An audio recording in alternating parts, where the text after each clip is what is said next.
We won. We did it. I awoke to a white expanse stretched out before me and realized I was still in midair.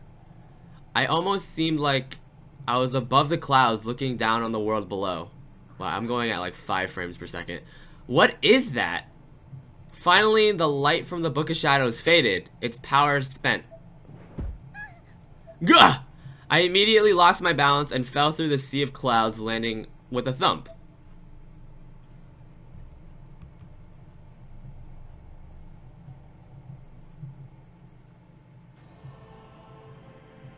Before me, I saw a young blonde girl sitting in the nude.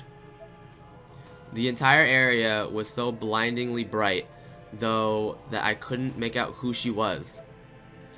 The clouds clung to the ground even here, giving my best surroundings their unearthly glow, pure white, as if this were the aftermath of a blizzard.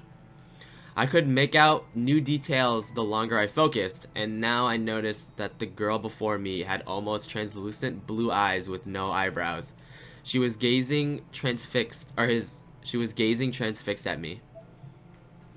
I could only think of this being as someone who existed beyond all human knowledge. Are you the will of the Nirvana? I addressed her with a fearful break in my voice, but she just continued staring at me in total silence. Return to this book! I raised the Book of Shadows, but the girl's expression did not change. As a descendant of the one who summoned you initially, I'd like to apologize. You were just sleeping, weren't you? Popper vos intelligere potest? The girl spoke, but I couldn't understand what she was saying. I wonder what language that is. Saciam quippe erat inflamma infernalis? Is that Latin? Sunt omnia versea ejus confagator?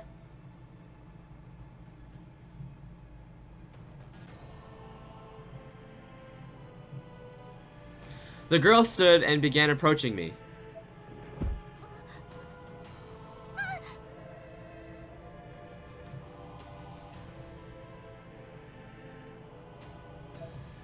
I tried to take a step back, but tripped and fell. This is when I noticed my surroundings. The cloud had receded a bit, revealing no snow broth, but a thick forest and half-dead trees. The girl approached me slowly, one step at a time, in an almost rhythmical manner. Ah! Her mouth opened wide. What the fuck? And a large branch popped out from the back of her throat. Suddenly, she was crucified directly in front of me. Blood splattered everywhere. I was completely drenched. Ah! I screamed and tried to move back, but my legs had given out. Meanwhile, the Book of Shadows lay on the ground. It was the farthest thing from my mind at the moment. Then, from behind, the skewered girl. I caught sight of another girl who looked just like her flaming body hanging from a tree. It swung very slightly in place, creaking and groaning with each revolution.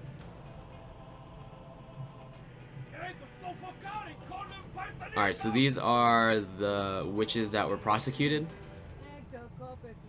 And they're... looks like they're saying some kind of Latin or something. I could hear accusational yells at this in the same foreign language coming from the hysterical men and women in the forest. What is going on? Oh, what the fuck? I shifted my focus from the burning, hanging girl in the tree back to the girl in front of me, and she too was now completely burned. She continued walking towards me little by little, step by painful, deliberate step. And when she finally reached me, she put her hands around my neck and began to choke me.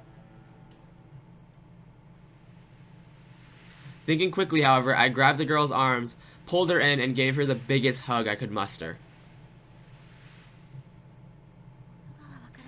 I may not understand your words, but your message comes across loud and clear. That scream of agony speaks of a life that was violently cut short. I don't know what exactly happened to you, but I know someone else whose story is probably similar to yours. The burned girl stopped moving entirely. I guess I'd gotten her attention. She was always so sad, and even after her life was taken, she still loved her mother deeply. But nobody ever forgave her. She suffered and suffered, and through all she wanted was someone to help her. She wound up losing herself, eventually drowning herself under the weight of her own curse. My eyes began to overflow with tears. I loosened my grip slightly, and the burned girl began to stroke my cheek delicately, yet strangely. You're right to feel the hatred and rage you do, but this never-ending chain of sorrow needs to be broken by someone, and it may not be an inevitable job, but that duty falls upon you. Enviable, sorry. She continued to stroke my cheek, but then also raised her other hand to my eye, stuck out her finger, and jammed it right into my eye socket. Pain shot through me in one incredible wave. From somewhere deep within my head, I could hear the sound of a foreign body digging around in my muscle tissue. Her finger had directly cut my ophthalmic nerve. Between the intense agony and the deep disturbing sound, I felt like I was on the verge of insanity.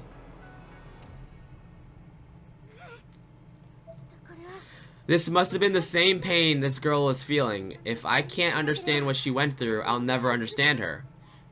I won't run away. That decided, I allowed my body to give in to the convulsions that I had begun racking it.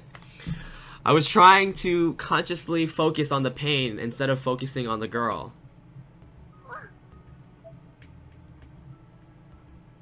I felt as if I were mere moments from choking on my own tongue when the girl's finger finally dug my right eye out of its socket completely.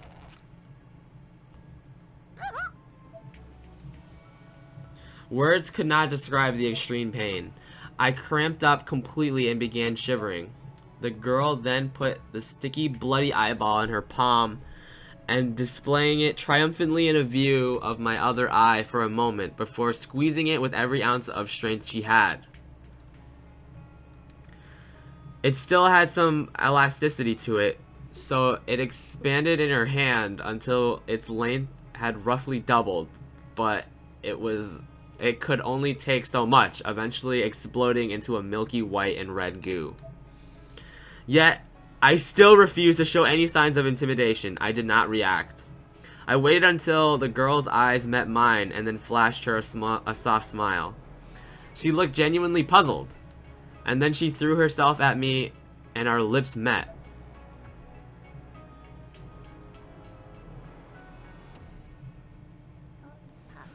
Solitarius.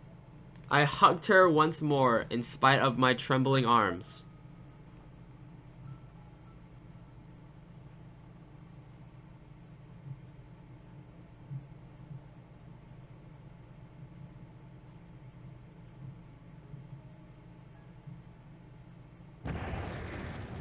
A huge shockwave shook the air, transforming the light into light and shattering around me. No! Please no! Shinozaki!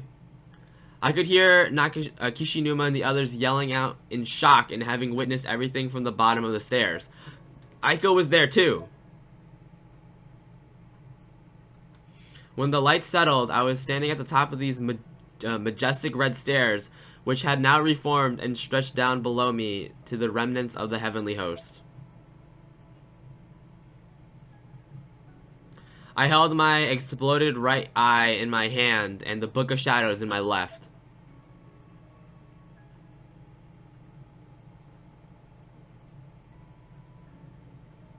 I slowly, solemnly descended those stairs of light.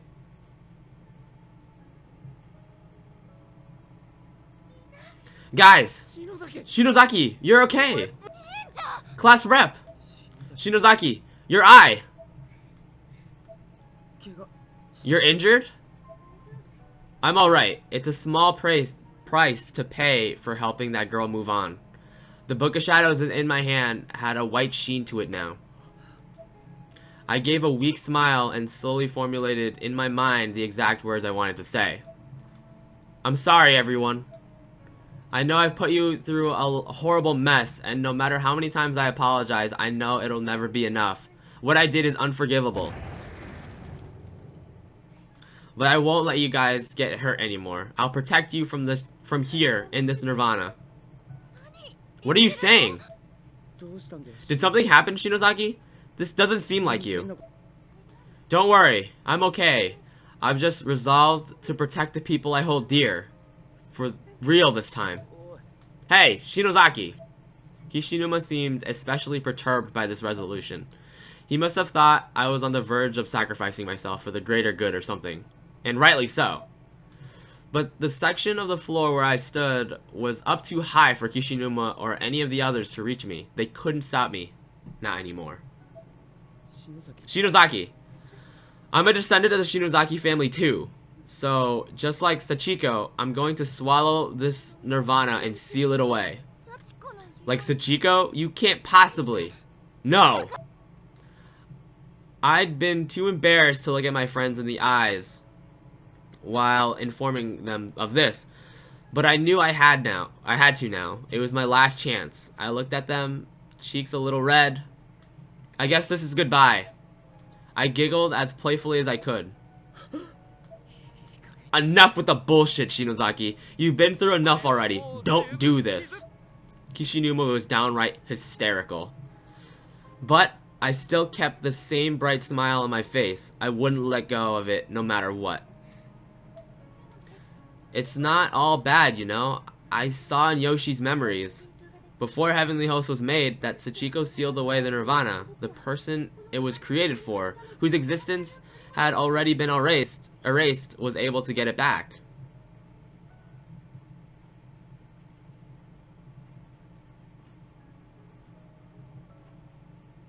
So that's the portrait of the guy who was crucified earlier, I think.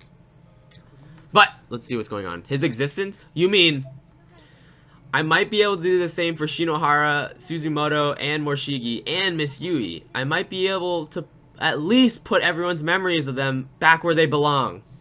Shinozaki. I'm happy. I'll have to say goodbye, but at least I'll remain in everyone's thoughts. I'll still exist, and that's a pretty good deal in the end. Shinozaki. It's just much too sad of a fate to be erased by Nirvana, Shinohara, Suzumoto, Morishige, and Miss Yui. Is this really what you want? You need to stop thinking about other people and start thinking about yourself for a change. My facade had finally cracked. A single tear rolled down my cheek. Then another. And then another. And with impeccable timing, the Book of Shadows spoke, striking me while I was down. Unfortunately, there's no saving you. Controlling such dark magic requires equal compensation. Your spirit energy is no match for Sachiko's, so your very existence itself will be taken as payment. The hell? Those who come into direct contact with the Nirvana must accept the consequences of their actions. Those who alter the fabrication of existence, doubtfully so. All memories of you will be forfeit. You will be remembered by none. Everything connected to your identity will be excised from reality. Choose wisely. Shinozaki, hey, this is no joke. You won't exist anymore. Choosing that for yourself willingly is just asinine. For a split second, I let my true feelings show, but then immediately forced a smile again. But if everybody's lives can go back to normal, so fucking what? You don't get it at all. You need to stop this, Shinozaki. Isn't there any other way? Yeah, class rep, I don't want to lose you or anyone else. I'm through with people vanishing from my life, so please, just stop. Don't do this. Black magic does come with a price. But even if I don't want a future without you, I absolutely cannot agree with this course of action. Thank you for all the kind words, but this is something someone has to do, and that somebody's going to be me. You could always keep the Nirvana intact and remain as a jailer instead. Are you certain the path you've chosen is the one you wish to walk? I won't leave this problem for the next generation to deal with. This just won't be right. It wouldn't. Then I shall accompany you. But can a normal human being like yourself truly consume this expanded Nirvana? I just have to swallow it, right? I can handle that. I shoved the piece of flesh from the wall and fully prepared to illustrate this point.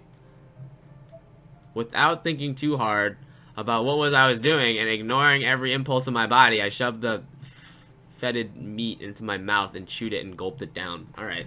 Alright, Ayumi, you can stop that now. My face was warped in horror as I felt the morsel slide its way down my throat. I might as well have swallowed fire. This somehow triggered my back to pop open slightly and began spurting blood. The bits of flesh I was unable to stomach were then quickly, or rather ungracefully, regurgitated out into the floor. I then picked up a flesh I'd spit out and tried to cram it into my mouth. I was determined to keep it down. It would have been a lot easier if I hadn't been glaring at me from my hands, however. Wait, stop. Just stop. I turned to face Kishinuma, who was practically begging me not to go through with this, and it's not like I wanted to, I just had to. Stop this, please. We don't want you to disappear from our lives, not without a fight. I smiled, the sentiment was truly heartwarming. You always did look out for me. Don't think I didn't notice. Even if you forget I exist, I'll never forget you, Kishinuma. Kishinuma's eyes swelled up with tears. When you patted my head, it made me really happy. I smiled again, even while tears were streaming down my face.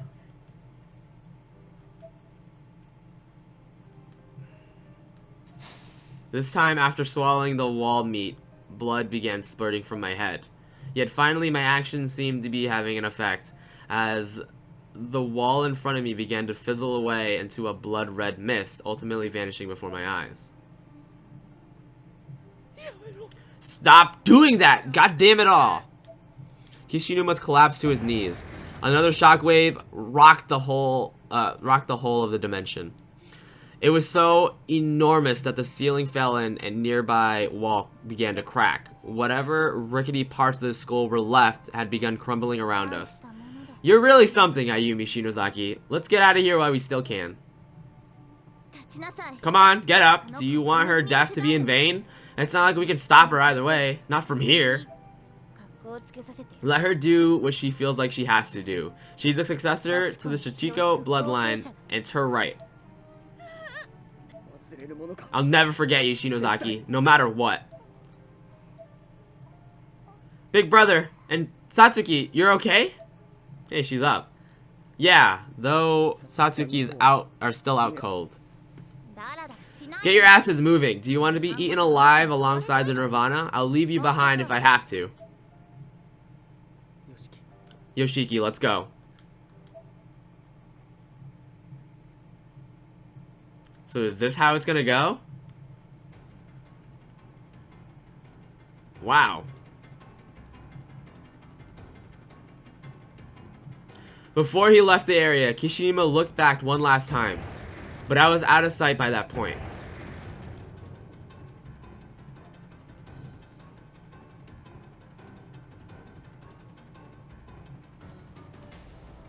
Wow, so Ayumi did all that and still gets erased? We carefully but swiftly made our way through the rubble of the former bell tower. Along the way, Yoshiki paused for a moment to look up at the stairs and caught a glimpse of Masuto's clothes. Those are... So he died too, huh?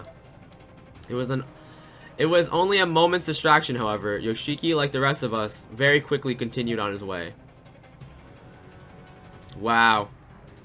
I did not want Ayumi to die, even though she's an idiot. Well, I guess less of an idiot.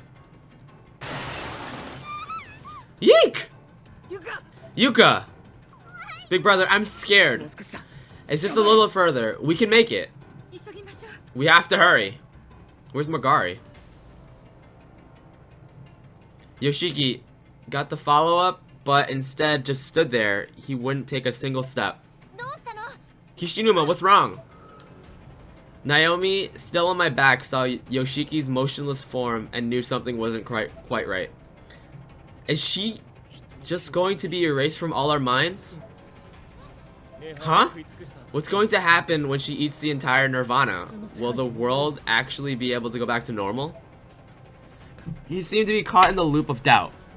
He was trying to work through something in his head and didn't seem ready to move again until he succeeded. Yoshiki, what are you doing? If we don't hurry right now, she's in there. She's inside the nirvana. Yoshiki, wait! He turned back towards the ruins of the heavenly host and ran off. You guys get the hell out of here. And just like that, he was gone. Fallen rubble blocking us from the passageway that he darted into. God, no. Alright, idiot number 2. Yoshiki! Try as we might, there was no persuading him. He'd made his choice, and there's nothing we can do to change things now. We have no choice. We have to go now. The school began to shake even more violently. Yoshiki, Shinozaki. Not only was it shaking, but creaking and groaning as well. The school was definitely not going to stay intact for much longer than that at all. The red and black sky began to get sucked into Heavenly Host, into smoke, into an exhaust vent, with a beautiful, clear night scenery of the real world peeking out from behind it. What's gonna happen? This is the big build-up.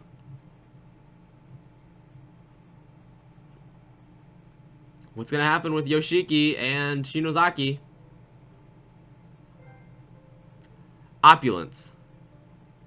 And slowly, the blue sky of day crept into view, ousting both the moon and the horrors of the nirvana alike. The 6 pillars disappeared from the earth, leaving only great craters in their wake. The rising sun shone upon the death-ridden world, serving as a beacon of light and hope for the people who'd suffered beneath what could have been, for a time, was an endless night. In a place that exists outside the world. A curse built upon darkness and sorrow swept through like a river, overflowing its banks into a valley below. But the flood was dammed through the blood sacrifice of a truly benevolent girl whose very existence was lost in the process. The fate to die cannot be overturned.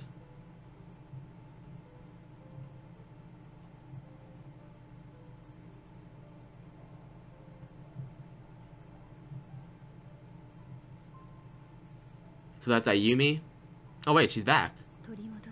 But the former existence of... That's not Ayumi, that's Sachiko, or Seiko. But the former existence of your sadly departed friends has been restored to this reality. Their memories, their achievements. From that, however, a new sorrow floods the world and the healing process begins anew. That's Mayu. That's Morshigi. And last but not least, Miss Yui.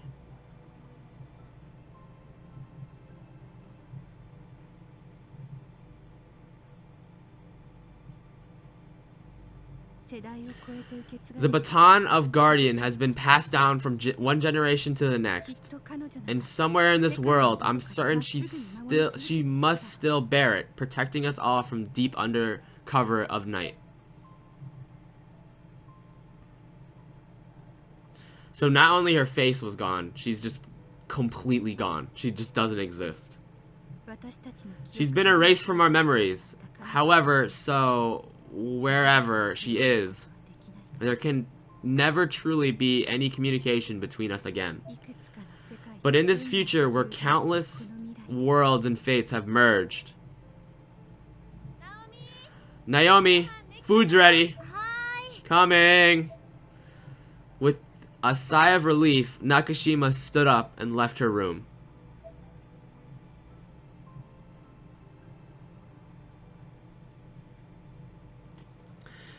Next to the photo of her classmates, another photo stood on her desk, taken at Mashida's house. I'm certain we'll see her again.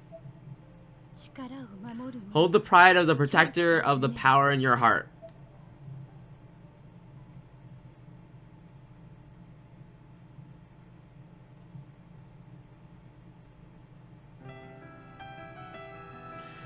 That's it, guys. That is it. Thank you for watching. That is Blood Drive. Let's let the credits run by. Holy shit. Oh, alright, while the credits are running by, let's talk about the ending. So the ending, it seems like Ayumi... Well, it's at the beginning of the game, it felt like Ayumi was an idiot in trying to rewrite what she had done before. Basically what happened in the Book of Shadows, and she wanted to correct the mistakes that she did in the original Corpse Party, but it felt like she was an idiot in trying to do something that she wasn't supposed to do. But later found out that it was inevitable and that this was going to happen anyways. So, I mean, not less of an idiot, but at the ultimatum, she became the sole bearer of the curse of the Sachiko. So she consumed the whole nirvana, but in doing so, her existence was completely erased, so no one even remembers her. We have no idea what happened to Yoshiki for that instance, actually. We don't even... What even happened to him? The picture didn't have Yoshiki, I don't think. So he wasn't even there. So what actually happened to Yoshiki? Also, we have this notion that all the people that have died previously in Corpse Party... Sorry, I looked at Yuka and that kind of fucking scared me. We have the notion of all the people who died have finally gotten there. They weren't deleted from existence. The black face. So they're back. So that means Mayu, Morishige, Miss Yui, and of course Seiko, her best friend. So they were back into existence, but now they kind of touched upon it, but they didn't really explain what happened with the people now regaining their knowledge of what happened to these kids. What actually happened. And let's see what's anything is gonna happen here. Oh, and here I sat in my own house in Hanoe's room. In the corner, in a wheelchair, expressionless and empty, with the Book of Shadows on my lap. There was no fire in my eyes, no life. I just sat and stared at a single point in front of me. Book of Shadows can make everybody happy. The reflection staring back from the mirror wasn't me. It was Sachi, the girl in black. Sachi's eyes were covered by her bangs. Her expression was impossible to read. She was unmoving, unreadable, untenable, just a reflection of me. Will protect everyone, best as I, even if it's by myself. The Book of Shadows in my hand darted its eyes around frantically, its tongue dangling limply outside the frame of its tome itself. The house sat in silence for a moment. What's going on? And then the doorbell rang again. The reflection in the mirror was no longer Sachi. It was just Ayumi. Just me. The Book of Shadows reverted too, showing itself once more as a plain, ordinary, entirely standard, leather-bound book. The blue-white stones were tossed up in the air where they danced a bit before tumbling back down. I could easily catch them with one hand. I looked up at the white house in front of me and smiled, a toothy grin. And I held onto those stones tightly, for they were my precious ever after stones. Finally, I found it!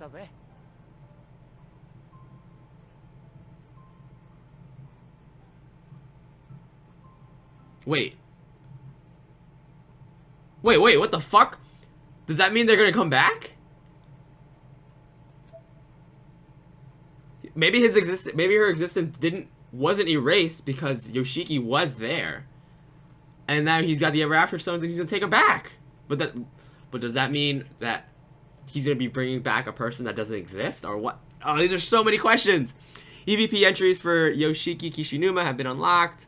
Ayumi Shinozaki, Naomi Nakashima, Kuan Niwa, Nagari Mizuki, Satoshi Mashida, Asami Imai, Yuichi Nakamura, Soulful Testimony from Hiro Shimono, and Eri Kitimura. Soulful Testimony from Rina Sato have been unlocked. Soulful Testimony from Rikako Yamaguchi have been unlocked, and Soulful Testimony from Saori Hayumi have been unlocked. Wow, so many. Tomohiro Yamaguchi, Mako, and Queen EX Chapter 7 has been unlocked. There you go, Satsuki's Heart. We finished the game. Conclusion, we got it. There you go, and we have the shadows. There you have it, guys. So that is that, and in the next episode we are going to go through the extra chapters. So the chapters go up to chapter 8. So that's the way, our chapter 7.